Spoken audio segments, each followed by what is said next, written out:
मुलुक महाराष्ट्रामध्ये सगळ्यांचं स्वागत। नमस्कार, मी अमित गद्रे। बुलेटिनच्या सुरुवातीला वडाळ्यामधून एक महत्त्वाची बातमी येते। वडाळ्यामध्ये विश्व हिंदू परिषदेच्या कार्यकर्त्यांवरती पोलिसांनी लाठीचार्ज केल्याचा आरोप केला जातोय।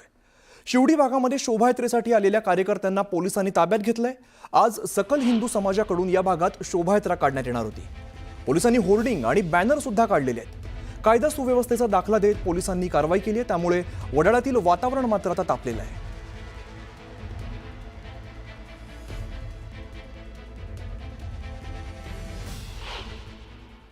रमजान के टाइम पे बहुत सारे इतने पूरे मुंबई में भोंगे बसते हैं। वडाला ईस्ट में इतने भोंगे बसते हैं मस्जिद में। हमने कम से कम 150-200 लीटर डाले, कार्रवाई नहीं हुआ। सुप्रीम कोर्ट का आदेश होने के बाद भी इस पे कार्रवाई नहीं होता है। लेकिन हमारा एक कार्यक्रम निकलता है, उसके ऊपर इनके पास 10 लीटर आते हैं मौलानाओं की तरफ से, उसके ऊपर ये कार्रवाई करके रैली रोक देते हैं। रैली नहीं निकलेगी। इसको बांग्लादेश बना रहे क्या? ये मुंबई है, इसको बांग्लादेश बनाना इनको।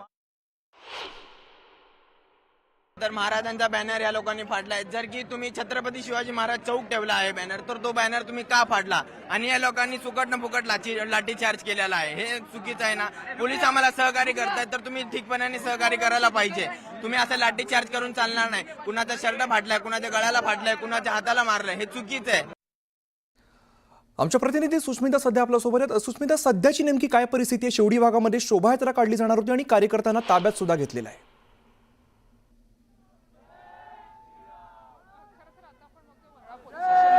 तणावपूर्ण स्थिती निर्माण झालेली आहे। कायदा आणि सुव्यवस्थेचा प्रश्न निर्माण होईल या उद्देशानं पोलिसांनी या शोभायात्रेला बंदी घातलेली होती। परवानगी कोणत्याही प्रकारे दिलेली नव्हती आणि तरी सुद्धा शेकडोंच्या संख्येनं कार्यकर्ते हे विश्व हिंदू परिषदेचे एकत्र आलेले आपल्याला पाहायला मिळतात। समोर आपण बघतोय की मोठ्या संख्येनं हे सर्व लोक इथे जमलेले आहेत आणि पोलिसांनी सुद्धा विशेष अशी या ठिकाणी बंदोबस्त तैनात केलेला आहे। खरं तर अनेक भाजपचे कार्यकर्ते सुद्धा या सगळ्यांशी संवाद साधण्याचा प्रयत्न करतात। काय सांगाल, किती मोठ्या संख्येनं हे सर्व लोक जमलेले आहेत? त्यांची समजूत काढण्याचा प्रयत्न केला आहे? नॉर्मली समजूत आत्ताच आमचे लोढाजी येऊन गेलेत, मंत्री मोदी येऊन गेलेत, अन्य नेते बी येत आहेत। नितेश राणे आता थोड्याच वेळ येतील। नॉर्मली लोकांचं पोलीस प्रशासनही सहकार्य करत आहे। त्यामुळे आता रितसर चालू होईल मिरवणूक, असं आम्हाला वाटतं। आश्वासन दिलंय पोलिसांनी। आता थोडंफार इथे वातावरण आहे, परत आम्ही कारण काय होतं जे आरोप या तरुणांकडनं केले जात आहेत की मारहाण झाली, बॅनर्स फाडण्यात आले, खरंच असं काही घडलं होतं? थोडं पोलीस खात्याकडून ही सर्व हे झालेलं आहे, कारण आमच्या काही युवकांना मार लागलेला आहे। तर त्या बाबतीत अधिकाऱ्यांशी आम्ही बोलणं केलेलं आहे आणि अधिकाऱ्यांवरही कारवाई करण्याची आम्ही विनंती त्यांना केलेली आहे। त्या पद्धतीने आमचे नेते बोललेले आहेत। आपण दुसरीकडे बघितलं तर पोलिसांकडनं सुद्धा इथे बंदोबस्त वाढवण्यात आलेला आहे। दंगल नियंत्रण पथकाकडनं, SPF कडनं सुद्धा इथे संपूर्ण बंदोबस्त हा वाढवण्यात आलेला आहे। सामूहिक पद्धतीनं प्रार्थना पठण असेल किंवा हनुमान चालीसेचं पठण केलं जात आहे। वारंवार संवाद साधला जात आहे। काही वेळातच नितेश राणे या ठिकाणी येणार असल्याचं कळतंय। त्याचबरोबर मंगलप्रभात लोढा यांनी सुद्धा येऊन इथे या सर्वांशी संवाद साधण्याचा प्रयत्न केला आणि आता आपण समोर बघतोय पोलीस अधिकाऱ्यांकडनं सुद्धा त्यांची समजूत काढली जात आहे। सुष्मिता, याआधी आपण बघितलं की पोलिसांनी होर्डिंग आणि बॅनर सुद्धा काढलेले आहेत। त्या होर्डिंगवरती आणि बॅनरवरती काय मजकूर होता या संदर्भात काही माहिती मिळाली आहे?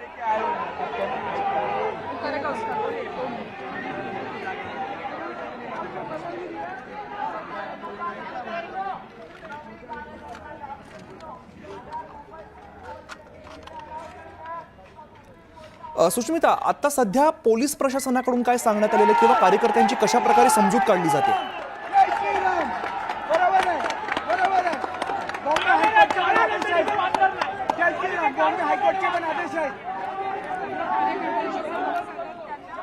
तर आपण वडाळ्यामध्ये सध्या दृश्य बघतो। वडाळ्यामध्ये विश्व हिंदू परिषदेच्या कार्यकर्त्यांवरती पोलिसांनी लाठीचार्ज केल्याचा आरोप करण्यात येतोय।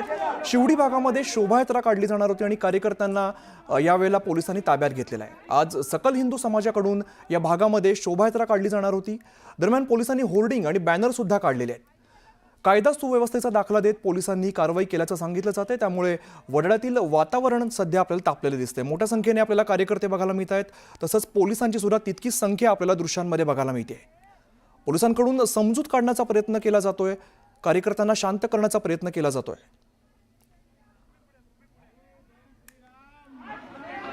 जय श्री राम। ऐका ऐका ऐका आपले कार्यकर्ते आतमध्ये बसले. रणजितजींनी सांगितलंय आतमध्ये डीसीपी सोबत बोलणं चालू आहे. थोडा तुम्ही शांत बसा. आपल्या प्रांताचा आदेश आहे. आपण बजरंग दलाचे कार्यकर्ते आहोत, बरोबर? तर आदेशचं पालन करावं. आम्ही आहे आतमध्ये आणि जे घडलंय, जे चुकीचं झालंय त्याच्यावरती कारवाई होईल. ते ऐका ऐका ऐका आता बोलणं झालंय. आपला ह्या पोलीस स्टेशनची काही वाद नाहीये. ज्यांनी वाद घातलाय ना त्याला आपण उत्तर देऊ, ही बजरंग दलाचं वचन आहे.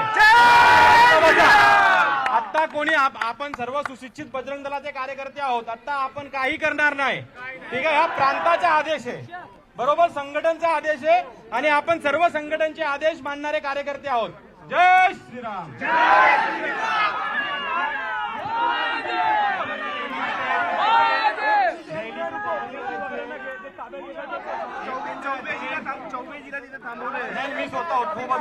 मी सोबतच होतो. आम्हाला पण डिटेन केलेला. मी रणजित सोबत होतो. आम्ही आलो सर्व. चौबेजींना वाशीला पाठवलंय. आपल्याला परवानगी भेटली आहे. जे कार्यकर्ते आतमध्ये होते त्यांना पण सोडलंय, त्यांना पण आणतायत. पुढे जाऊया. सोलापुरातील प्रसिद्ध न्यूरोफिजिशियन डॉक्टर शिरीष वळसंकर यांच्या आत्महत्येप्रकरणी आता मोठी बातमी समोर आली आहे. आत्महत्या प्रकरणातील आरोपी महिलेला 3 दिवसांची पोलीस कोठडी सुनावण्यात आली आहे. डॉक्टर वळसंकर यांना आत्महत्येला प्रवृत्त केल्याप्रकरणी या महिलेविरोधात गुन्हा दाखल करण्यात आलेला आहे.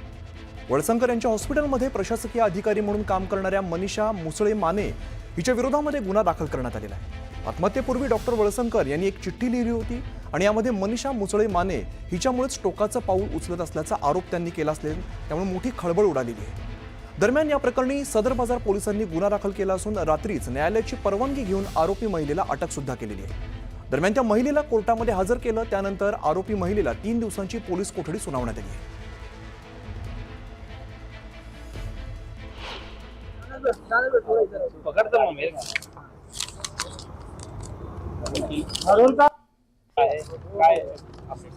याच्यामध्ये या जी मनीषा मुसळे माने या ज्या आहेत या 2008 पासून वळसंकर हॉस्पिटलमध्ये नोकरीस आहेत. ते सध्या एओ म्हणून काम करतात आणि त्यांच्यावर असा आरोप केला गेला की 17/4 तिने एक मेल पाठवला वळसंकर साहेबाला की तुमच्या हॉस्पिटलमध्ये मला पगार कपात होतोय, माझ्याबद्दल काही वाईट सांगितलं जातंय, माझी बदनामी होतीये वगैरे वगैरे असे काहीतरी तिचा आरोप होत आहेत आणि ते कमी व्हावेत, नाहीतर मी आत्महत्या करेन असे काहीतरी तिनं मेल पाठवला 17 तारखेला.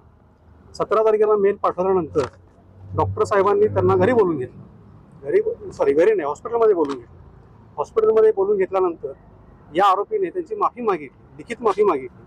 माफी मागितल्यानंतर पुन्हा त्यांनी संध्याकाळी जाऊन रिव्हॉल्वरमधून गोळ्या झाडून आत्महत्या केली, अशी यांची FIR आहे. आज मनीषा मुसळे जे आहे त्यांना अरेस्ट करून पोलिसांनी न्यायालयासमोर हजर केलं आणि हजर केल्यानंतर त्यांनी 8 ग्राउंड सांगितले पोलीस कस्टडीसाठी की बाबा या प्रकरणात डॉक्टर साहेब आहेत, ते प्रख्यात डॉक्टर होते, तपास करायचा आहे. ती चिठ्ठी जी आहे ती चिठ्ठी जप्त झालेली आहे, त्याच्या अनुषंगाने तपास करायचा आहे. या बातमीनंतर एक छोटासा ब्रेक, लगेचच परत येतोय. पाहत राहा न्यूज 18 लोकमत.